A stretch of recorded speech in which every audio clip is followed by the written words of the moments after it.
Hey, Sean McDowell here with my father, Josh McDowell, talking about the updated and revised evidence that demands a verdict. Dad, now, years later, you wrote the first version in the early 70s, seeing millions of copies, dozens of languages. Are you surprised at how well evidence that demands a verdict has done? Well, yes and no. One of the reasons I composed it into a book, I had so many people, professors, students, evangelists, pastors, everyone saying, can I get your documentation? Can I get your material?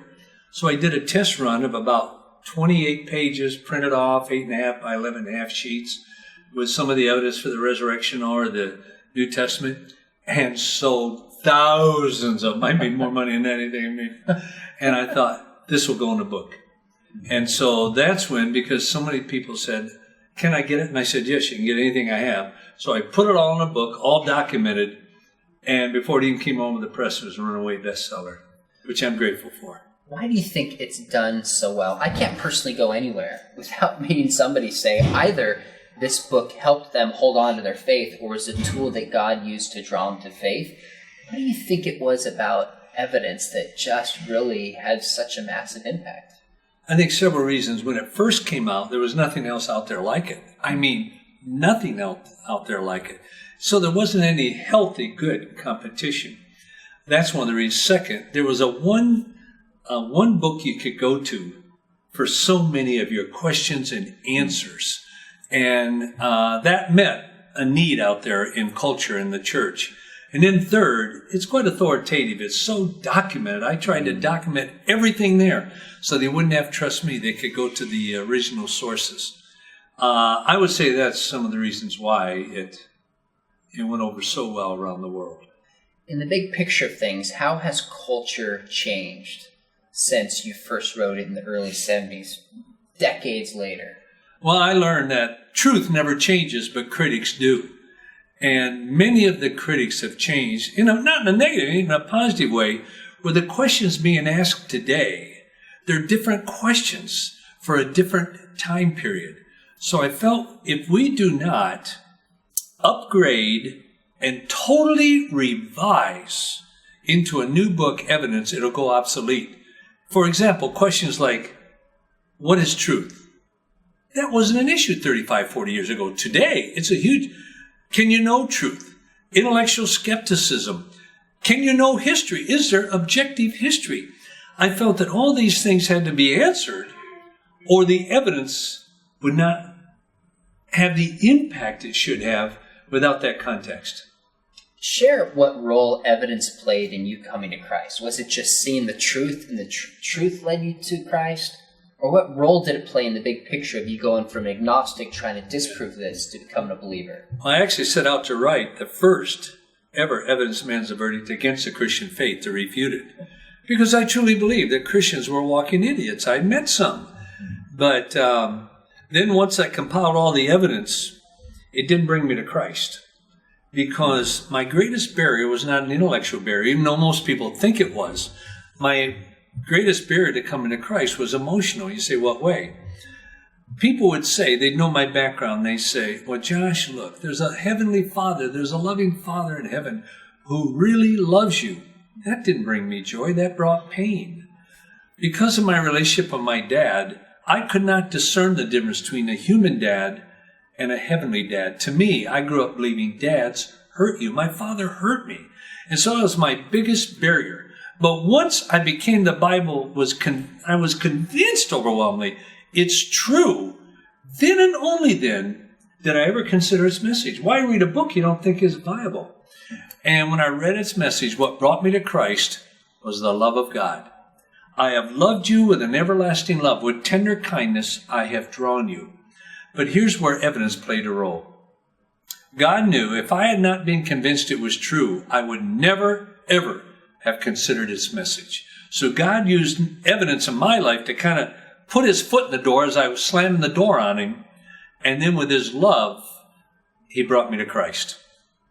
I heard Gary Habermas, a friend of ours, one of the world experts on the resurrection, describe how when he did his PhD dissertation on the resurrection at Michigan State University, I believe it was in the late 70s, He said it was only conservative evangelical scholars that believed there was really good evidence for the resurrection, things like the empty tomb, the appearances of Jesus. He says now there's certain facts, these minimal facts, that are widely believed across New Testament studies. In your experience, would you echo that? Like, since you studied evidence in the early 70s, really starting in the late 60s to today, how would you compare how the evidence has changed for Christianity as a whole, or the Bible in particular? Well, put it this way, many non-believing professors got smarter. No, it did. I think because of the development of epistemology, the definition of truth and all, and the development of worldview, I really think the development of worldview had a profound impact because they start to see the validity of various pieces of evidence, whether biblical or not, like eyewitness accounts, manuscript accounts, etc. And once, a little by little, these took on credibility, then all of a sudden you had the impact of the whole. And that's what you have today. It's easier to present evidence today if you establish there's truth than it ever was before. So talk about the manuscripts. That was one of the things that most convinced you that Christianity was reliable. It's going and seeing the manuscripts in Europe, throughout the Middle East. How does the manuscript, these ancient handwritten documents of the New Testament, vary from when you first started evidence to today? It's like Dr. Daniel Wallace said in Dallas. He said, Josh, the manuscript evidence for the New Testament is like a tsunami historically. It's been hit so much. When I first came out with evidence, even the new evidence, the last 10 years, a big gold book had documented 84,633 manuscripts and scrolls of the scriptures. Now with a tsunami of evidence... 84,000? No, 24,633 manuscripts. Now with the revised evidence out, and it'll be one of the first times documented, I can document over 66,640 some manuscripts and scrolls of the Bible.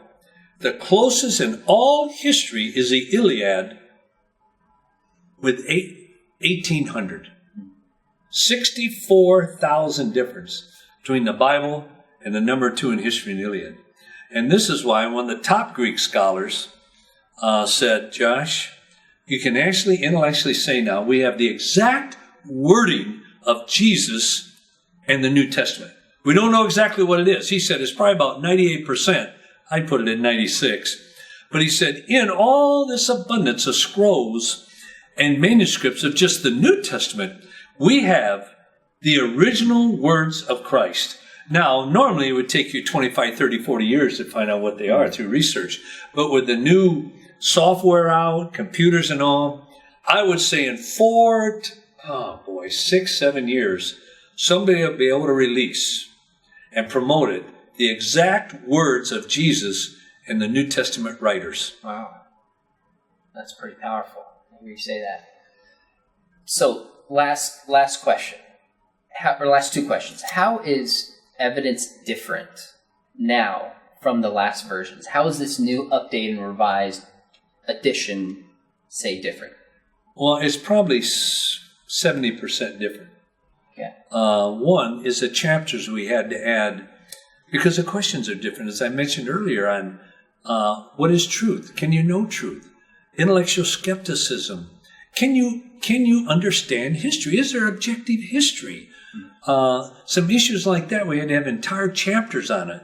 And postmodernism, because much of people's beliefs today are the results of postmodernism, even though I believe postmodernism is out the window, but we're still seeing the consequences of it in people's thinkings from scholars down.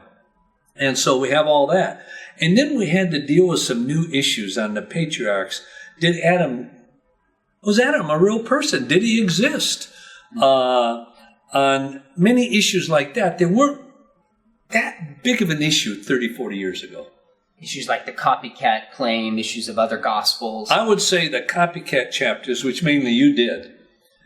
Is Christianity a copycat faith?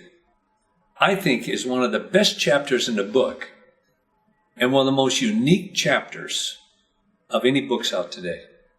So why should somebody get the updated version if they have the last new evidence? Because I need the money to sell more.